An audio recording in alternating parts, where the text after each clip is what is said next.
یہ باتیں سن کر حضرت ابو بکر صدیق رضی اللہ تعالیٰ عنہما کو شدید غصہ آ گیا اور یہودی کے ایک تھپڑ رسید کر دیا۔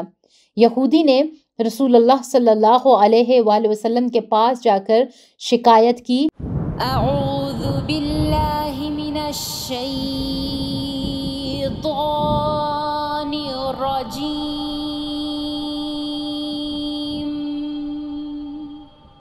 بسم اللہ الرحمن الرحیم،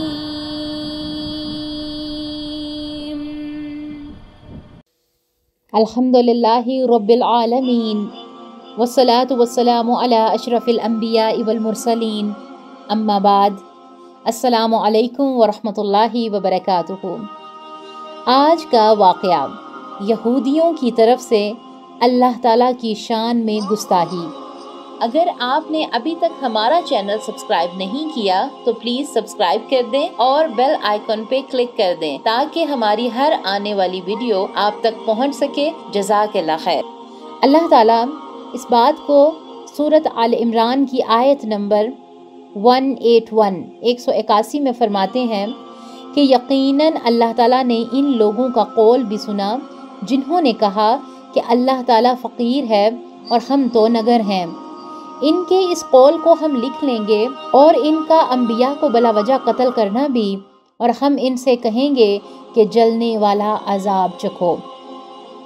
روایت ملتی ہے کہ ایک دفعہ حضرت ابو بکر صدیق رضی اللہ تعالیٰ عنہما یہودیوں کے مدرسے میں گئے اور مدرسے کے عالم سے کہا کہ تم ایمان لے آؤ، کیونکہ تمہاری کتابوں میں لکھا ہے کہ رسول اللہ صلی اللہ علیہ وآلہ وسلم کی کیا نشانیاں ہیں، اور آپ صلی اللہ علیہ وآلہ وسلم کا ذکر بھی تمہاری کتابوں میں موجود ہے۔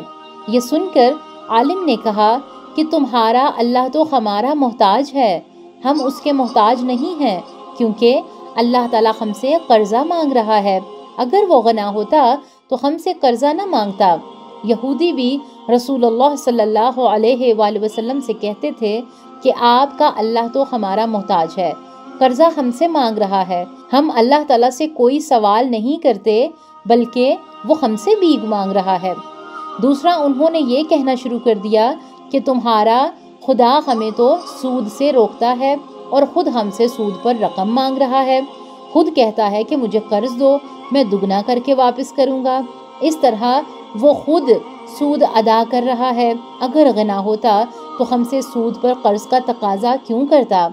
یہ باتیں سن کر حضرت ابو بکر صدیق رضی اللہ تعالیٰ عنہما کو شدید غصہ آ گیا اور یہودی کے ایک تھپڑ رسید کر دیا۔ یہودی نے رسول اللہ صلی اللہ علیہ وآلہ وسلم کے پاس جا کر شکایت کی تو حضرت ابو بکر صدیق رضی اللہ تعالیٰ عنہما نے تمام قصہ اور واقعہ بتا دیا، مگر یہودی اس سے مکر گیا کہ میں نے یہ نہیں کہا۔ اس پر اللہ تعالیٰ نے فرمایا کہ یہ لوگ میری آیتوں کا مذاق اڑاتے ہیں، اس سے پہلے یہ انبیاء اکرام کو بھی قتل کرتے تھے۔ اس واقعہ میں ہمارے لیے کیا بات ہے کہ جس پر ہم نے غور و فکر کرنا ہے کہ پہلی بات، اللہ تعالیٰ کے احکامات میں شک نہیں کرنا بلکہ غور و فکر کرنا ہے اور اس سے ہدایت طلب کرنی ہے، کیونکہ اللہ سبحانہ و تعالیٰ اپنے ان بندوں کے لیے کافی ہو جاتا ہے جو اپنے اللہ پر نظریں رکھتے ہیں۔ جزاک اللہ خیر کثیر۔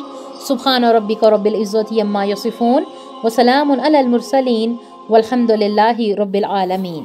وہ تمام ہمارے پیارے سسٹرز جنہوں نے ابھی تک ہمارے چینل کو سبسکرائب نہیں کیا ہے وہ ہمارے چینل کو سبسکرائب ضرور کر دیں۔ کمنٹ باکس میں جا کر ہمیں اپنی رائے کا اظہار ضرور کیا کریں۔